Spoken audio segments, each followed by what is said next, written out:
Hey, Mike Archer here with Main Street Media TV. This is the All Mic'd Up Show. Jeff Jacobs sitting right over there, and we just finished a very, very interesting interview with former University of Kentucky basketball player Cameron Mills. Now, for those of you around the area, you probably know who he is. If you're not from the area, boy, you're going to learn real quick. And it was a lot of fun, wasn't it, Jeff? Oh, he's great. You could just talk for hours to Cameron. He's got great stories. Shared some about his time under Coach Pitino, and again, a lot of things going on in his life, and he shared it with us. And it was great to have him here. We had a lot of fun. Now, if you've ever wanted to know what it was like to be a player under Coach Pitino and then into Tubby Smith, well, you're going to find out real quick. So stay tuned. This is Cameron Mills, former University of Kentucky basketball player.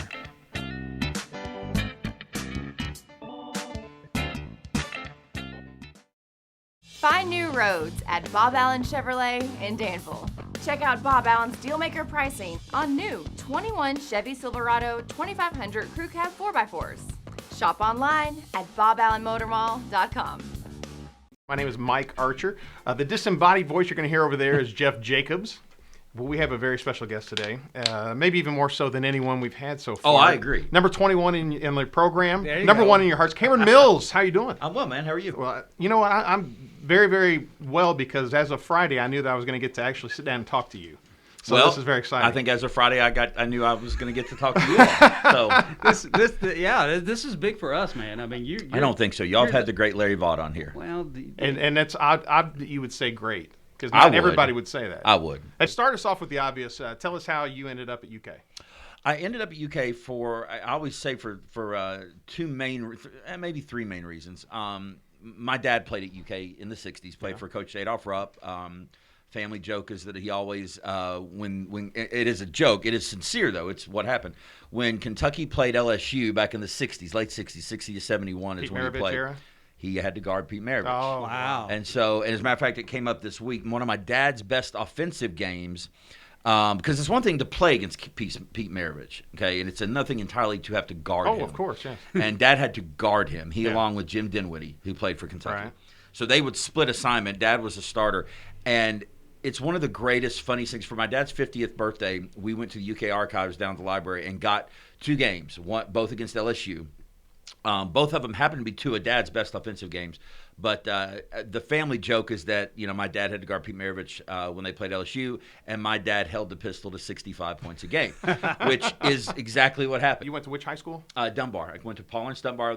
My freshman year was the first year it was open. I was So going to say, I didn't know it was around. I got to be a part of the team of kids that created. We decided on the mascot. We decided on the school colors. We decided on the school fight song. Went to 2 Sweet 16 championship games with Frank Watson as head coach, and was going to go to Georgia. Had a full ride offer from Georgia, and my heart wasn't in it. And my heart wasn't in it, but I wasn't going to turn down a full ride at an SEC school. Was Tubby Smith there at the time? No, he wasn't. It was Hugh Durham was still there. Okay. So I was getting ready to start my senior year of high school, and Georgia was putting pressure on me to sign. They wanted to go ahead and get me signed as their two-guard for the 98 or 90, because I'm in 94, 95 class. I mean, were you holding out thinking that you might, I was holding out with hope. Yeah. Not with reality. Okay. There was no reality.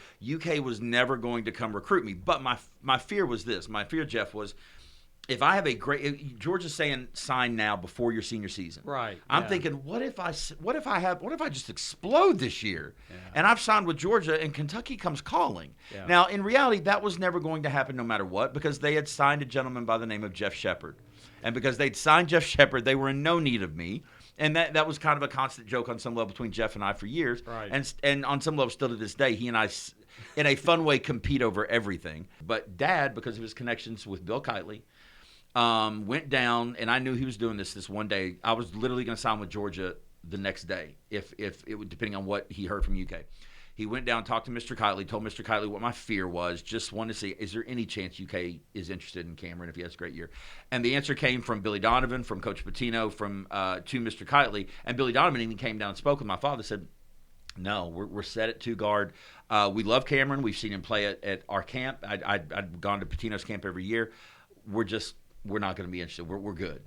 But, and I don't know who mentioned it, I don't know if it was Dad, Mr. Kitely, Coach Donovan, someone said, if he wants to come here that bad, why doesn't he just walk on?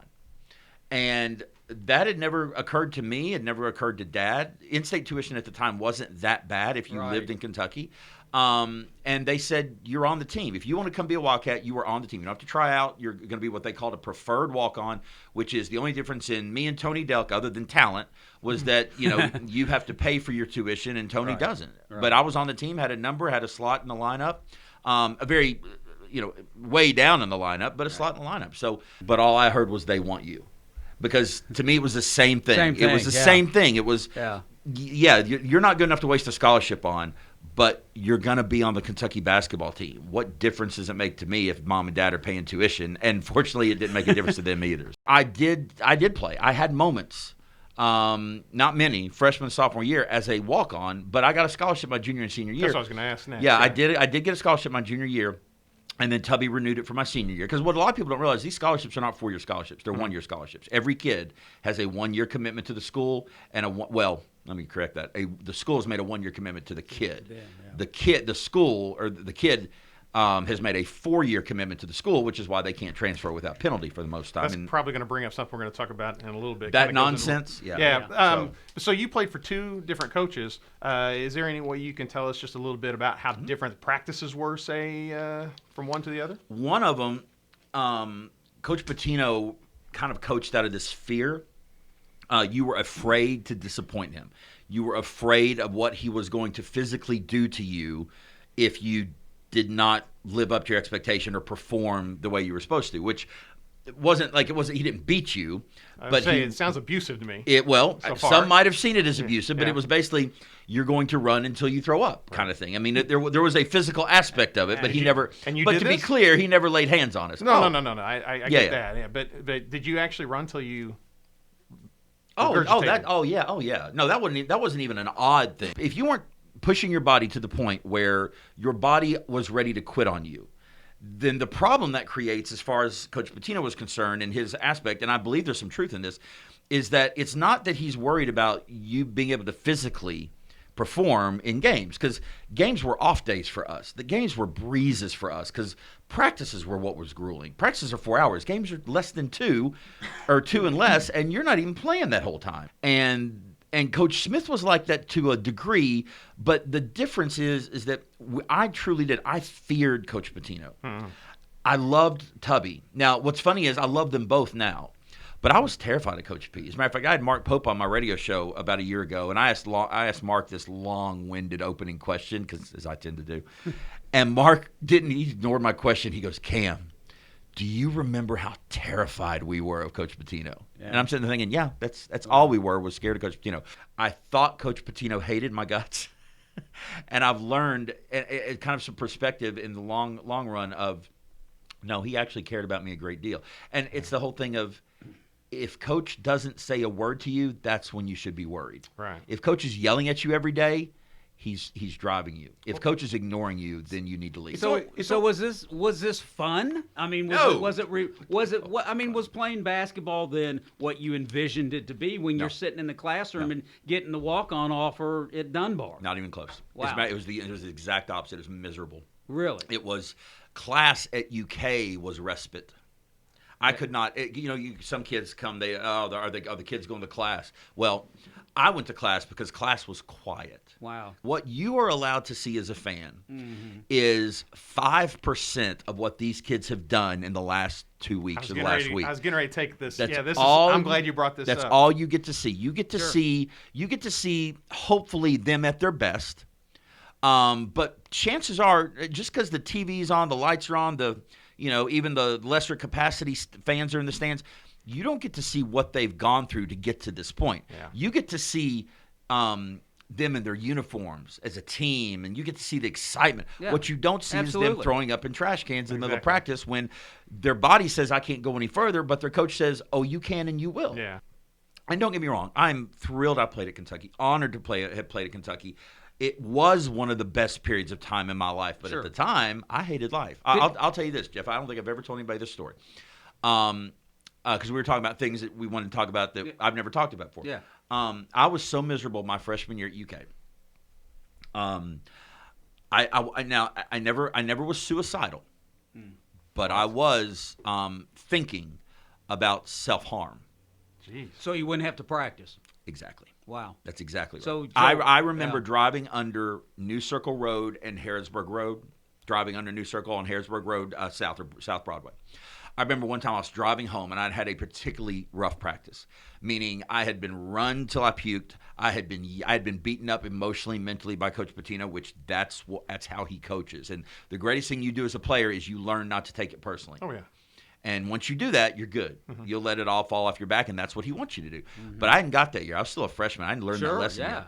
I remember driving home thinking. Now, it never got any more than just the thought, but it's still a scary thought. The thought was, I could ram my car into this bridge embankment right here and Wow. just break my leg and have some peace. And just break my leg. That's all I wanted Yeah. to just break my leg. If I break my leg, then I have some peace. That's how hard it was. Now, clearly I wasn't in a great mental state. That's as far as it got. I understand. But yeah. I had that thought occasionally because it was so hard. The pressure's there from the fans, but there's so much more pressure from the coaches and your teammates, and that's the thing. You forget the fans are there. Everyone's hard playing in front of 24,000 or 40,000 at the Final Fours. No, it's not hard.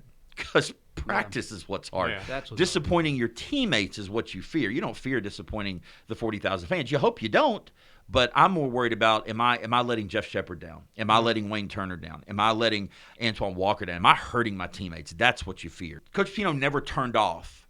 He was always your coach. So you could be in the bus, and if something struck him, he'd be on the bus back in your face, reaming you over something. Wow. He Yeah. never turned off. But he also, to his credit, never had a doghouse.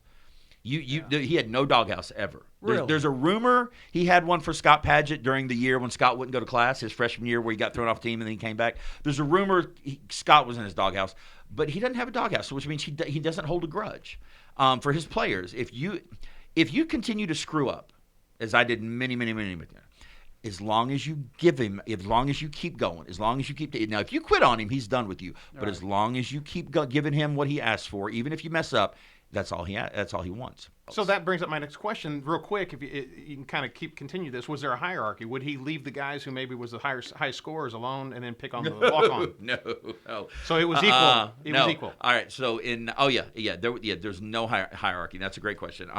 We were all maggots to him on some level. You know what I mean? I mean, we were all Full Metal Jacket. He never. So all right, he didn't have a doghouse. He didn't have a penthouse either. Wow. There was no place that he put a player that said, "I will not be as hard on you as I will this person because I don't want you to leave."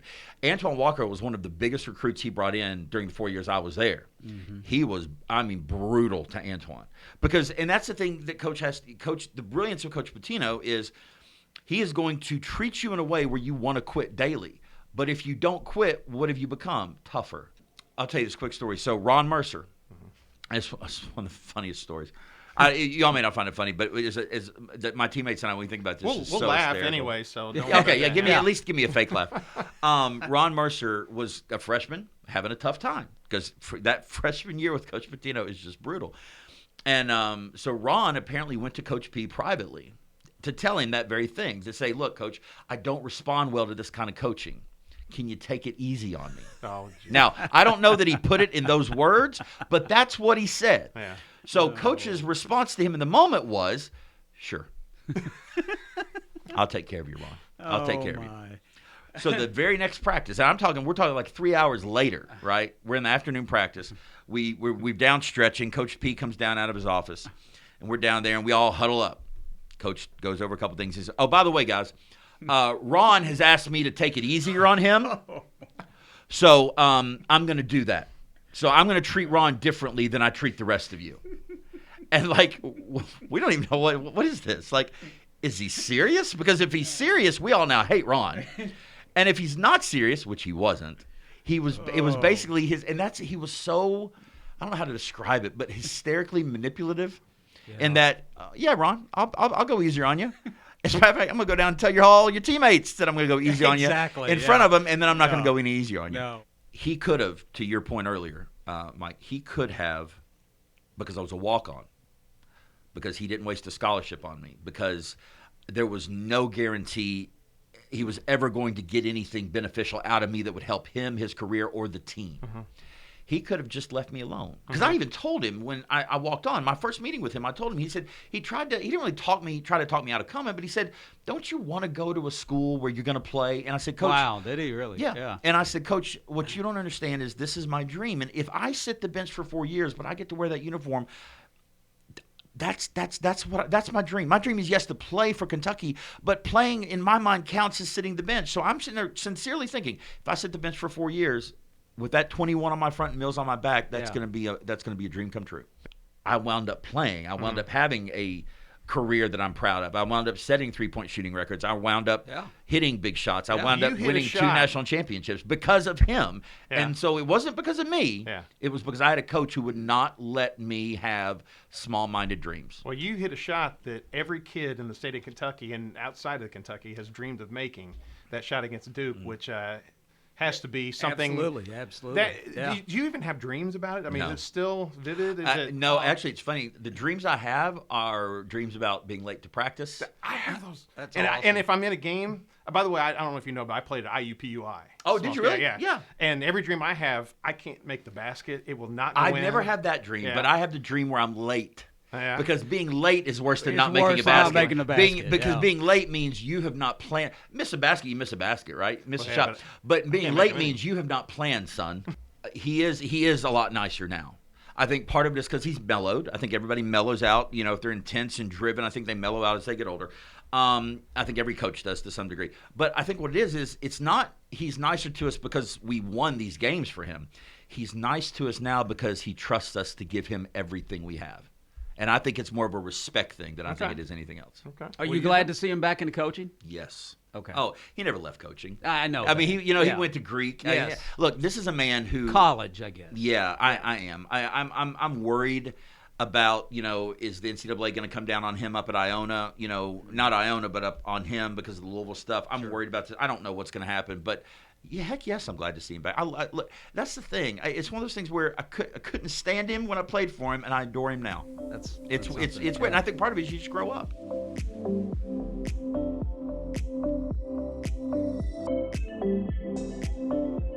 Hey, I'm Maria Montgomery, and you're watching Main Street Media TV.